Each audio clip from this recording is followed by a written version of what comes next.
So, next vlog is about yung PWD related. So, ito yung mga chronic illnesses o conditions na hindi pwede ma-considered na PWD. Okay? Yung mga non-apparent health conditions na hindi pwedeng ma-classify as persons of disabilities. Ito po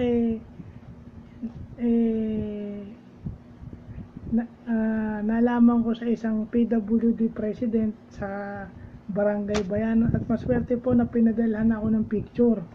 I-share ko po itong picture. I-share ko po itong picture kasama ng vlog na to. So, para po malinaw.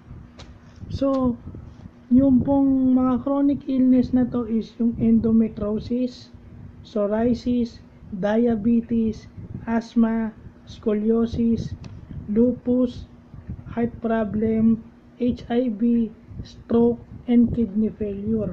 So, siguro sa diabetic, kailangan sigurong ma-amputate ka muna. Maputulang ka muna ng braso o ng binte bago ka ma-considered na PWD. Or sa stroke naman, kailangan mag-iba yung lakad mo. Or ma-deform ka to be considered as PWD. Ganun na po kahigpit ang NACDA ngayon. Kasi marami hong fake PWDs na marami pong may mga health conditions sa sinasabing PWD sila. Okay? Meron pa pong isang note dito. A specialist should specify the non-apparent disability. Ibig sabihin ng non-apparent yung hindi kita o hindi halata. So, kung psychosocial kayo, okay, kung psychosocial disability, neurologists and psychiatrists yung mga doktor na pwedeng mag-testify o magsabi na meron kayong psychosocial disability. Kung visual naman, ophthalmologist, hindi optometrist ha, yun yung sinasabi ko nung una. Optometrist is dun sa mga malalabo yung mata. Salamin lang yun. Pero yung ophthalmologist, yung espesyalista sa mata, yun ang magsasabing meron kayong visual disability or visual impairment. Okay? Yun po ang isasama ko po yung picture para po malaman nyo. No? Kasi maraming naglilipa na ngayon, nakagaya ngayon, heart problem. Nag-apply ng PWD, anong disability? Kasi non-apparent o hindi na ilalagay psychosocial. Unang-una, paano naging psychosocial yun? Paano naging psychosocial yun? Nagkaroon na ba siya ng ng psychosocial paano mapapatunayan na psychosocial yun?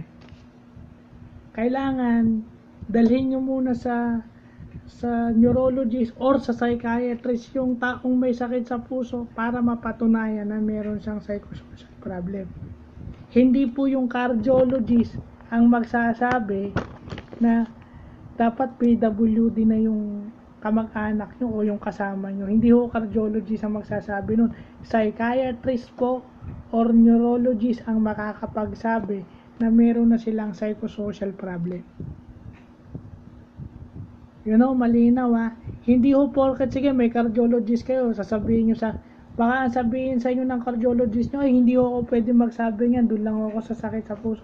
Punta po kayo sa psychiatric ward ng ospital o punta po kayo sa isang psychiatrist o sa neurology department ng ospital o sa neurologist para masabing meron na siyang psychosocial problem. Check upin po, i-evaluate yung kasama nyo. Hindi ho basta-basta pagpapacertify kayo na PWD. Check upin ho yung inyong kasama o yung inyong kamag-anak o yung kaibigan nyo o yung kakilala nyo para ma-determine na merong psychosocial. So, isasama ko po yung picture. Ito po ay para sa mga kaalaman ng PWD sa buong Molino. So, salamat po.